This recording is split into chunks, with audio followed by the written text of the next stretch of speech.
Let's talk about Fred and Rose West. They're from England, and if you want to find something that's comparable to them in the United States of America, you could look at a house. I think it was in the DC area, and it was run by, I think his name was Spence, and Larry King, who's an African American guy who was affiliated with the Republican Party, also drug running, and he trafficked children around. And this was exposed in the documentary called Conspiracy of Silence, which is a must-see if you don't know about it already. And that was banned from TV after they put that together.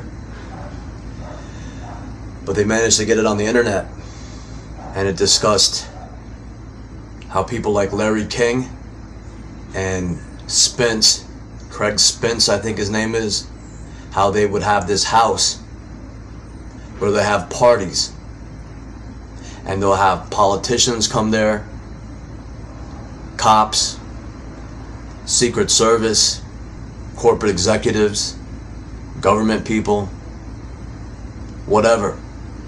And they'll get them into the house, and it'll be a party.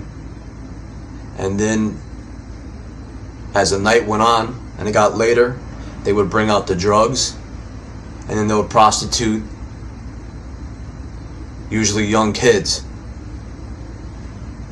And all these rooms were fixed with video equipment.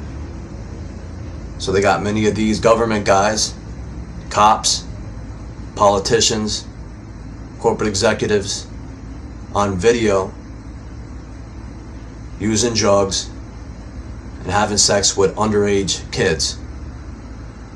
And that would be used by the Central Intelligence Agency, the military, against them if they ever wanted to not do what the cult said. So that same exact thing was happening at that Fred and Rose West apartment building that they owned. If you look into them, you just can't go by one source, because they have many documentaries, made for TV documentaries, that are put forward by the establishment that want you just to know just a few details that they often confuse on purpose, so that you won't get the overall picture that this is a cult operating. And they use scumbags like Fred and Rose West to basically traffic children and basically imprison people, use them as sex slaves, and then kill them and get rid of them. They buried quite a few of them right in the house. And then Fred spoke to this lady after he was arrested. They sent this lady in.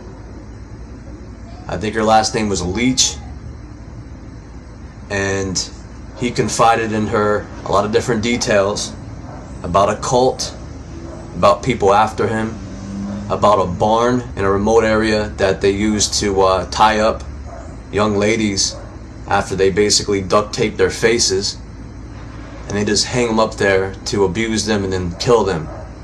And they're buried all around that remote area.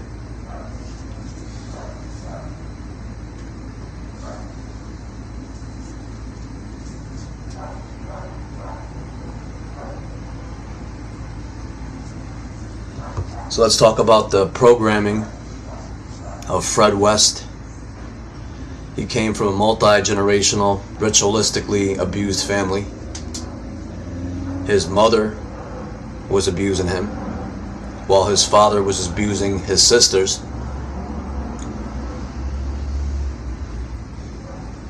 He was picked up when he was a young man for molesting a 13-year-old girl. And his response to the cops was, doesn't everybody do that? So this is a guy coming from a family whose mom will rape the sons and the father will rape the daughters. So he doesn't know. That's how they program him in the Vatican MI5 controlled order over there in England. They disguise all sorts of trauma-based mind control in the disguise of accidents. This is how they fracture somebody.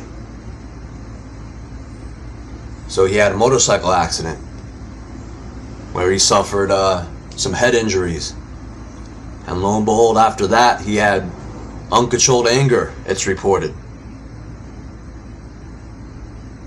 So I can't prove that that accident happened on purpose, but if you look at all the events that happened through Fred West's life and how he ended up and what he ended up doing, you could put together the whole puzzle for Fred West. So Fred West met this lady named Rena, and Rena is a hardcore plant. She's a witch. She's also into murder. They say that she wound up as one of his victims, but I really don't trust the police, nor did I trust the police work. And when they say they found this lady's remains, could be so, it could not be so. But she has a look of being a hardcore plant. Looks like she's missing there, and something else is peering out through her eyes, if you take a good look at her. So what did Rena do for Fred? Well, she programmed him the way the cult saw fit, instilling certain ideas about how women should be treated, women should be regarded, and how families should be run. Now supposedly he found her hitchhiking. He picked her up and she was already pregnant. And they say that she was pregnant by a Middle Eastern man's child who was her pimp.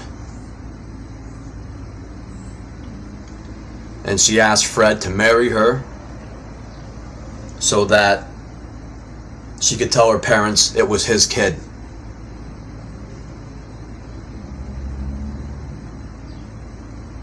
So they get married, and she introduces him into her lifestyle, which was basically she liked to get drunk at different social clubs and then prostitute herself out.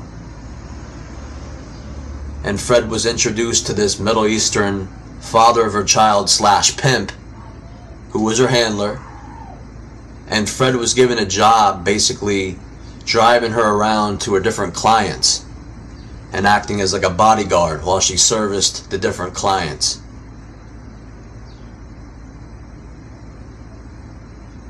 So eventually she got pregnant, and looking at her second daughter there, it looks like it could be his kid. But basically he said that Rena would just go out getting drunk and prostituting herself, and she wasn't a normal wife. He didn't really want to say too much bad stuff about her, but basically that's how they're programming him to get used to. Women that you'll marry who won't be faithful to you, that'll go out drinking, prostituting themselves, and having children which you don't even know are your own or not, which was the case with his second wife, Rose West, that we'll get to later. But meanwhile, this lady was in and out of his life. It's unclear how many times she ran off. She was constantly going back to Scotland and leaving him. But at some point, this was when he just had 2 daughters, I believe. His stepdaughter, Rena's first daughter, and then his second daughter. So he was driving an ice cream truck, having a regular job, and he meets his girlfriend, a lady named Anna McFall. And Anna seemed to be down on her luck there. She was homeless. He said she was dressed in rags. And he said, why don't you come back and stay with me? He said Rena didn't have a problem with that. Most likely because Rena was constantly going out with other men, prostituting herself, and he said she would come home and pass out drunk, and she wasn't much of a mother or a wife anyway. So at some point, if I could read between the lines, Fred fell in love with this lady named Anna. who was a lot better person than this Rena would ever be.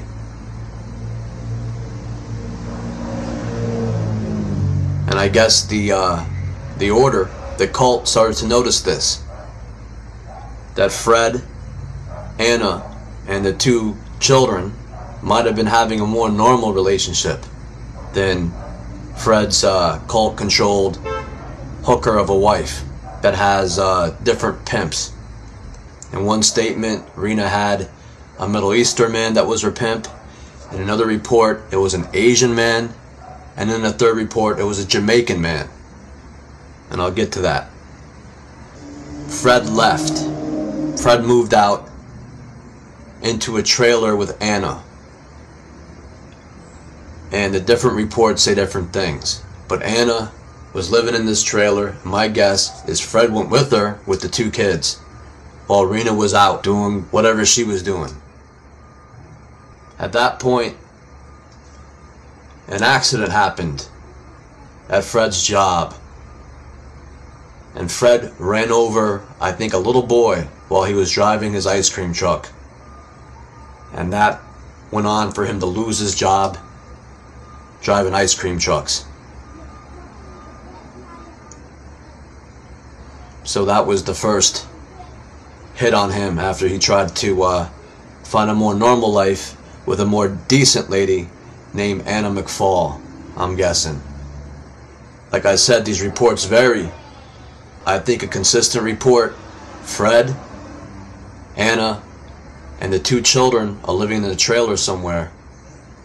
And then Rena shows up with now her Jamaican pimp, and he makes the testimony that the Jamaican and Rena wanted Anna dead, and he says they kill her, but he's an accessory to that, because then he discusses where they should bury her so that they won't get in trouble.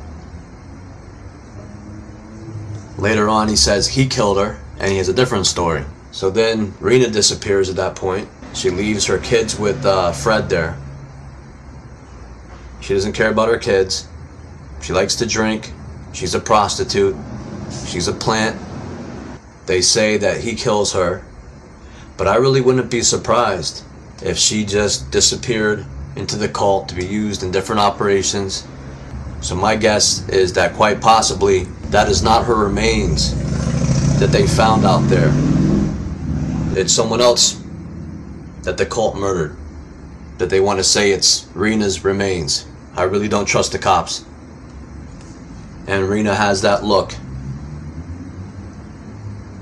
She looks like every cult member I've ever seen. All she needs is a thick pair of glasses to hide her demon-possessed eyes there. She could put on 100, 200 pounds, and she'll be any fat piece of shit, lard-ass parasite out of the cult's level of the Vatican.